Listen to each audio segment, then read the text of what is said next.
The World Today. The Columbia Broadcasting System now presents a summary of news to this moment on the war with Japan and other world fighting fronts, reports by CBS correspondents in the war zones, direct by Trans-Pacific and Transatlantic shortwave radio, and the minute-by-minute developments as received by Columbia's newsroom here in New York. Tonight, John Daly will call in Albert Warner from Washington and Bob Trout from London, and we will take you to the West Coast for direct reports from the Pacific war zones. And now, John Daly. First, the highlights in the war news before taking you to Washington for the direct report on important developments there. Berlin reports Japanese troops have crossed Thailand's border and have started a drive on the Burma Road. The report that Japanese troops have landed on Lubang Island in the Philippines is not confirmed. The island of Guam is reported still in American hands. Manila has had new air raid alarms, but no bombings are reported, and it's believed fifth column action may have been responsible. The latest CBS message from Honolulu says Hawaii is calm and morale high.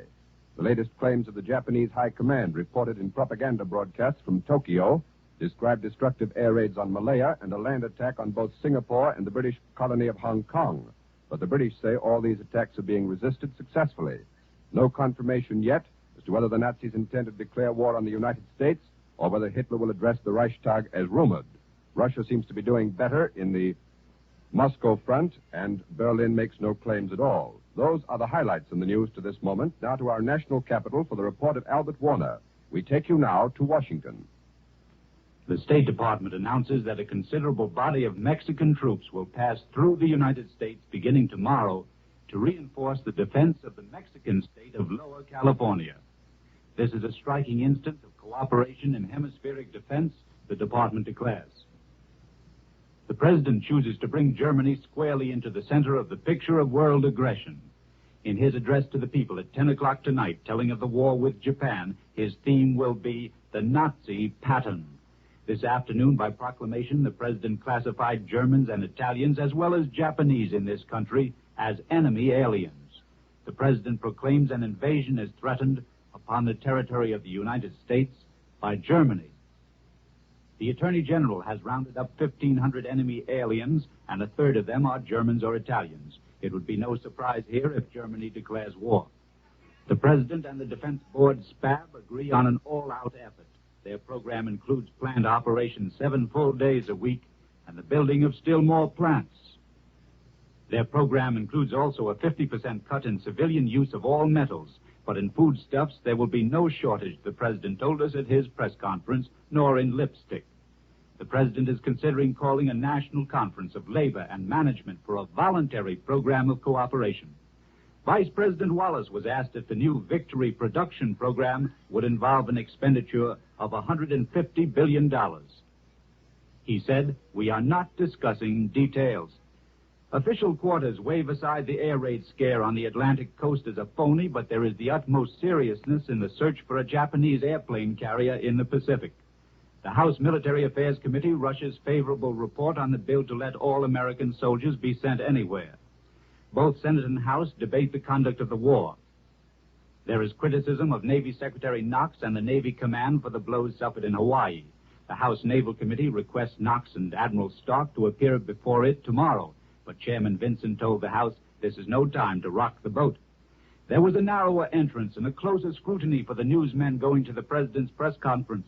In a gray striped suit and his cigarette holder clenched in his teeth, the president waited patiently. What were the Secret Service men doing, frisking us, he asked. He told of news from General MacArthur in the Philippines, of a Japanese bombing attack on Clark Field. He discussed the problem of information. There must be 2 conditions on its disclosure, he said. First, that it be accurate. Second, that in giving it out, it does not give aid and comfort to the enemy. Someone asked, does that mean no bad news is to be given out? But the president merely stuck to his formula. Chinese newspapermen are having a hard time. One appeared at the White House with a sign in big letters on his coat lapel. It read, "Chinese reporter, not Japanese, please." We return you now to New York. And now for the news of the Far East, we take you to San Francisco.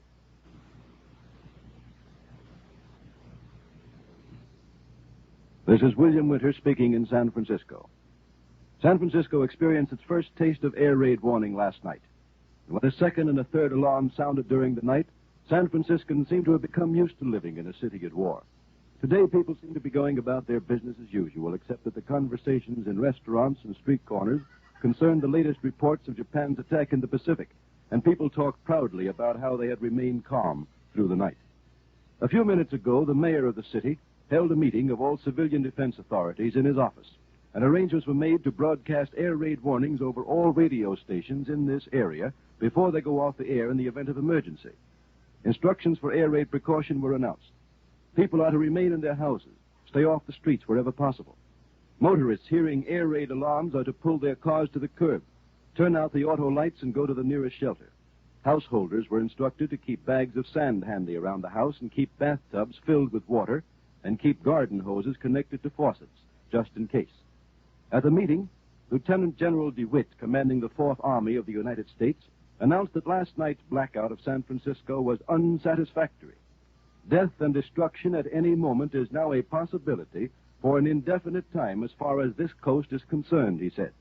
Last night's air raid warning was not a practice warning. Enemy planes were over this area last night for an indefinite period, and why they did not bomb San Francisco, only God knows.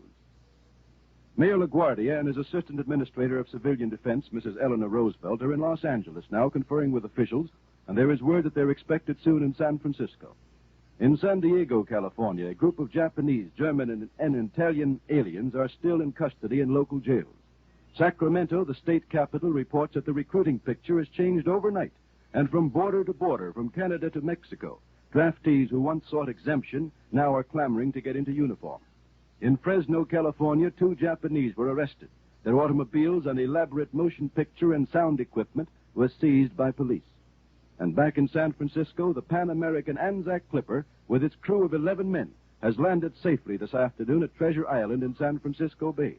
The captain of the ship, Captain Harry Turner, related that he had landed his 17 passengers, including the Premier of Burma, Yu Saw, and his aide, Yu Tin Tut, at an undisclosed Hawaiian port.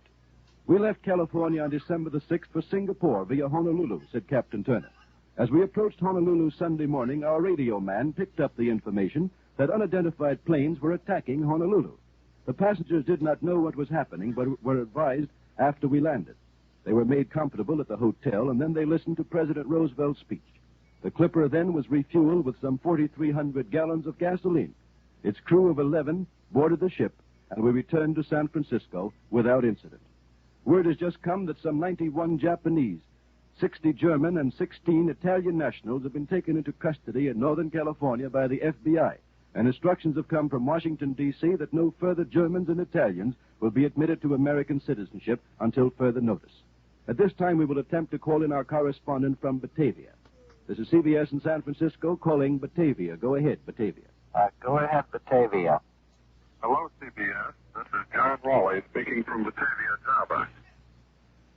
And of war and blackout passed quietly and without incident.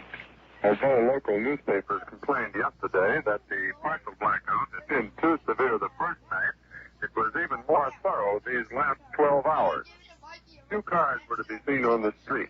Apparently, people had gone out for a drive last evening just to see how it felt to be driving around Batavia in a darkness filled with grim possibilities.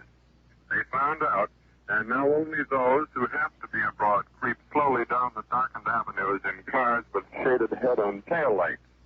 Taxis in this capital city are at a premium. Anticipating war, everyone who could afford to rent or buy a car has done so. Many cab companies discovered that they had turned into car dealers at their own prices. Those that already had automobiles are indeed the favored folk of this town. As in Holland, bicycles are tremendously popular here, but pumping along in a pit of Stygian darkness has its perils.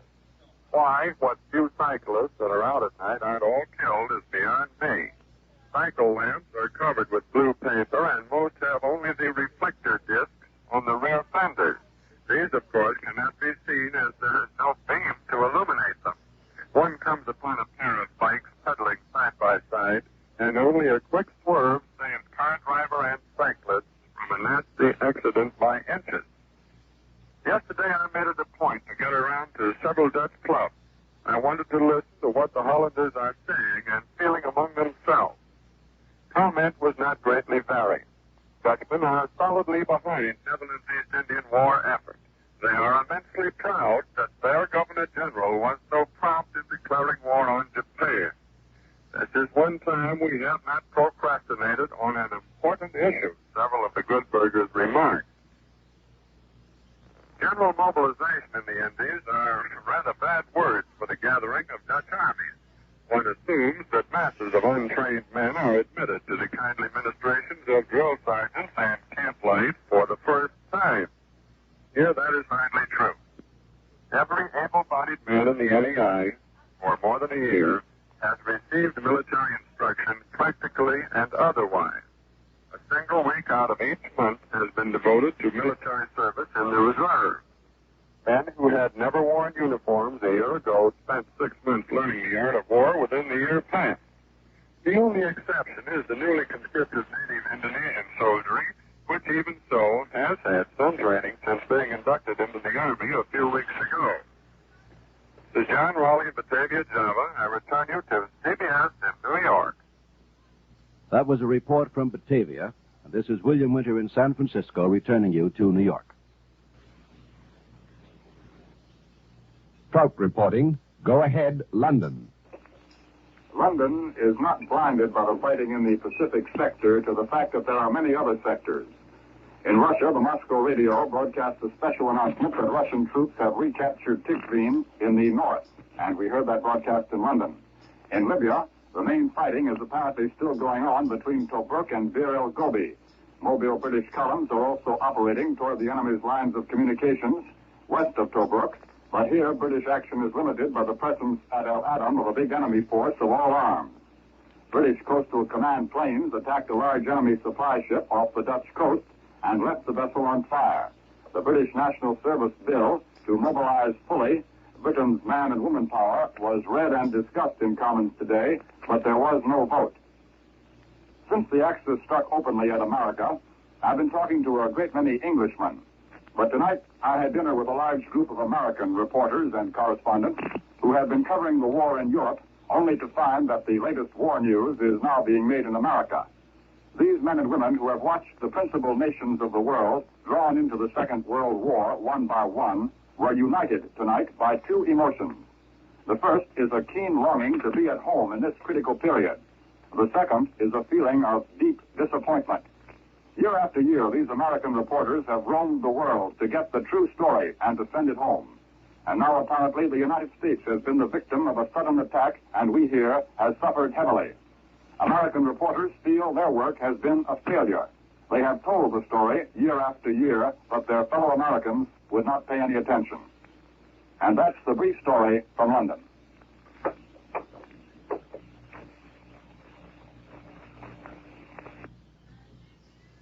The east coast of the United States had its air raid scare today following last night's alarms on the west coast.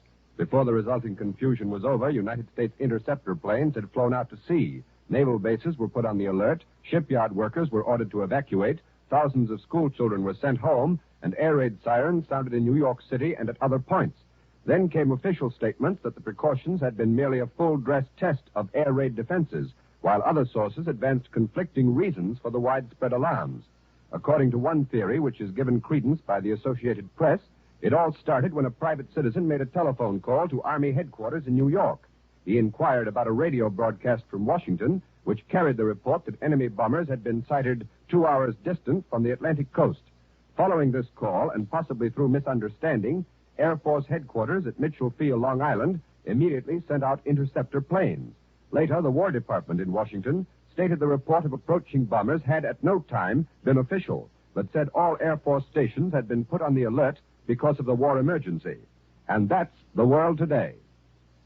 The next special news broadcast will be heard over many of these stations at 7:30 p.m. Eastern Standard Time, and at 10 p.m. CBS will broadcast President Roosevelt's first wartime speech to the people of the nation.